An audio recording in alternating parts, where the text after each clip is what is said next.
প্রিয় বন্ধুরা, এসটিভির পক্ষ থেকে আপনাদের সবাইকে জানাই স্বাগতম। অবশেষে নুসরাতের ভাইকে চাকরি দিলেন প্রধানমন্ত্রী শেখ হাসিনা। ফেনীতে নিহত মাদ্রাসা ছাত্রী নুসরাত জাহান রাফির ভাই মাহমুদুল হাসান নোমানকে NRB global bank trainee officer পদে চাকরি দিয়েছে প্রধানমন্ত্রী শেখ হাসিনা।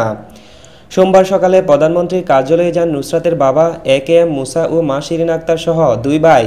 পরে নোমানের হাতে নিয়োগপত্র তুলে দিয়েছেন প্রধানমন্ত্রী শেখ হাসিনা। এই সময় প্রধানমন্ত্রী নুসরাতের পরিবারের প্রতি সান্ত্বনা ও গভীর সমবেদনা জানিয়েছেন। তিনি বলেন, দুষ্কৃতকারীরা কেউ আইনের হাত থেকে রেহাই পাবে না। প্রধানমন্ত্রী তাদের সব প্রকার সহযোগিতা করার আশ্বাস দেন। প্রসঙ্গত, গত 6 এপ্রিল সকালে আলিম পরীক্ষা দিতে সোনাগাজী ইসলামিয়া সিনিয়র ফাজিল মাদ্রাসায় যান নুসরাত জাহান রাফি। মাদ্রাসা ছাত্রী তার বান্ধবী নিশাতকে ছাদের উপর কেউ মারধর করছে বলে এমন সংবাদে তিনি ছাদে যান। সেখানে বোরকা পরা 4 থেকে 5 জন তাকে মাদ্রাসার অধ্যক্ষ সিরাজউদ্দৌলার বিরুদ্ধে করা শ্লীলতাহানির মামলা তুলে নিতে চাপ দেয়। অস্বীকৃতি জানালে তারা রাফির গায়ে আগুন ধরিয়ে দিয়ে পালিয়ে যায়। এ ঘটনায় সোমবার রাতে অধ্যক্ষ সিরাজউদ্দৌলা ও পৌর কাউন্সিলর মকসুদ আলমসহ 8 জনের নাম উল্লেখ করে সোনাগাজী মডেল থানায় মামলা করেন অগ্নিদগ্ধ রাফির বড় ভাই মাহমুদুল হাসান নোমান। এর আগে 27 মার্চ ওই ছাত্রীর নিজ কক্ষে নিয়ে শ্লীলতাহানি করে অধ্যক্ষ সিরাজউদ্দৌলা। এই ঘটনায় ছাত্রীর মা শিরিন আক্তার বাদী হয়ে সোনাগাজী মডেল মামলা করেন।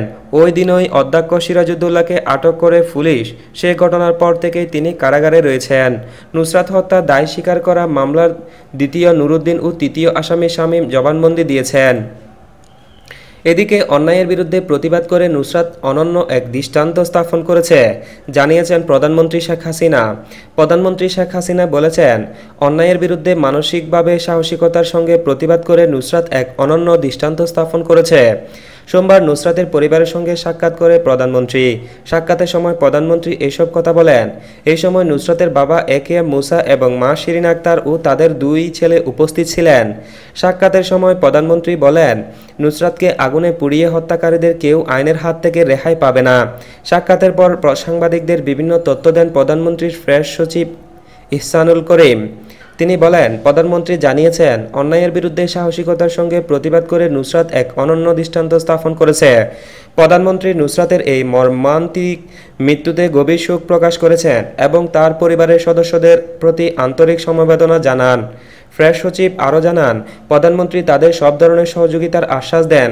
এই সময় নুসরাতের বাবা মা ওই দুঃসময়ে তাদের পাশে দাঁড়ানোর জন্য প্রধানমন্ত্রীর প্রতি অশেষ কৃতজ্ঞতা প্রকাশ করেন।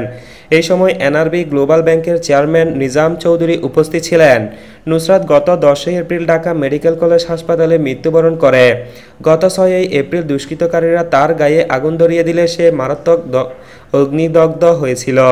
নুসরাত গত 27 মার্চ ফেনী সোনাগাজী ইসলামিয়া সিনিয়র ফাজিল মাদ্রাসার অধ্যক্ষ সিরাজউদ্দৌলার বিরুদ্ধে যৌন হয়রানির অভিযোগ করে। এরপর এইচএসসি সমমানের আলিম পরীক্ষা দিতে নুসরাত মাদ্রাসায় গেলে গত 6 এপ্রিল তার গায়ে আগুন দিয়ে চরম প্রতিশোধ নেওয়া হয়। মুখোশ পরা তরুণদের একটি গ্রুপ তার হত্যার উদ্দেশ্যে ছাদে ডেকে নিয়ে যায় এবং তার গায়ে আগুন ধরিয়ে দেয়। প্রধানমন্ত্রী এই ঘটনার পর নুসরাতের হত্যাকারীদের বিরুদ্ধে কঠোর ব্যবস্থা নিতে আইন প্রয়োগকারী সংস্থাগুলোর প্রতি নির্দেশ দেন।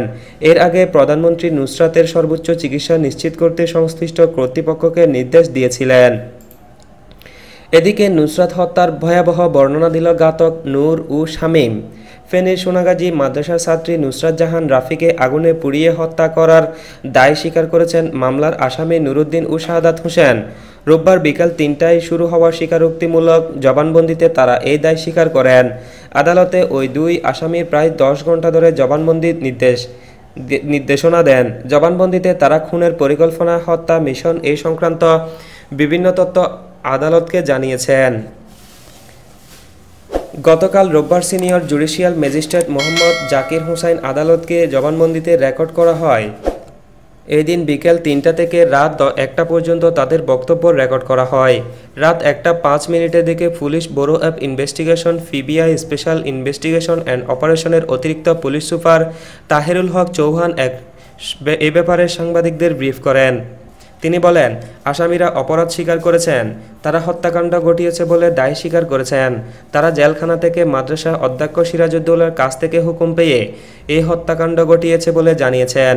তাহিরুল হক চৌহান আরও জানান, এই পর্যন্ত এই হত্যাকাণ্ডের সঙ্গে জড়িত 13 জনের নাম এসেছে। এছাড়া বিক্ষিপ্তভাবে কিছু নাম এসেছে। পুলিশ পরীক্ষা নিরীক্ষা ও অন্যান্য তথ্য উপাত্ত খতিয়ে দেখে সে বিষয়ে নিশ্চিত হবে। হত্যাকাণ্ডের সঙ্গে সরাসরি জড়িত যে 4 জনের তাদের সবাইকে পুলিশ গ্রেফতার করতে পারেনি। দুইজন গ্রেফতারে আছে, বাকি 2 জনকে গ্রেফতারের অভিযান চলছে। যে কোনো সময় তাদের গ্রেফতার করা সম্ভব হবে বলে জানিয়েছেন চৌহান। তাহিরুল হক চৌহান বলেন, আদালত দীর্ঘ সময় ধরে তাদের সিআরপিবির 164 ধারা জবানবন্দিতে পরীক্ষা নিরীক্ষা ও জিজ্ঞাসাবাদ করেছেন। আসামিরা স্বতঃস্ফূর্তভাবে বিজ্ঞ আদালতের কাছে তাদের বক্তব্য উপস্থাপন করেছেন। আসামিরা পুরো বিষয়টি খোলাসা করেছেন। হত্যাকাণ্ডটি কারা ঘটিয়েছে, কিভাবে ঘটিয়েছে, কী প্রক্রিয়ায় ঘটিয়েছে বিস্তারিত বলেছেন, কিন্তু তা আপনাদের সামনে মামলা তদন্তের সাথে পেশ করবে না। এদিকে অবশেষে নুসরাতকে ছাদে ডেকে নেওয়া সেই চম্পার পরিচয় পাওয়া গিয়েছে। চম্পা নামটি আলোচিত আসে সোনাগাজী ইসলামিয়া সিনিয়র ফাজিল মাদ্রাসার আলিম পরীক্ষার্থী নুসরাত জাহান রাফিকে আগুনে পুড়িয়ে মারার ঘটনায়। ঢাকা মেডিকেল কলেজ হাসপাতালের বার্ন ইউনিটে চিকিৎসাধীন অবস্থায় গত 7 এপ্রিল চিকিৎসকদের কাছে দেওয়া জবানবন্দিতে ডাইং ডিক্লিয়ারেশন চম্পা নামটি উল্লেখ করে নুসরাত। চিকিৎসকদের তিনি বলেন, হাত মোজা, চশমা ও বোরকা পরা 4 জন তাকে মাদ্রাসার ভবনের 3 তলা ছাদে ডেকে নেয়।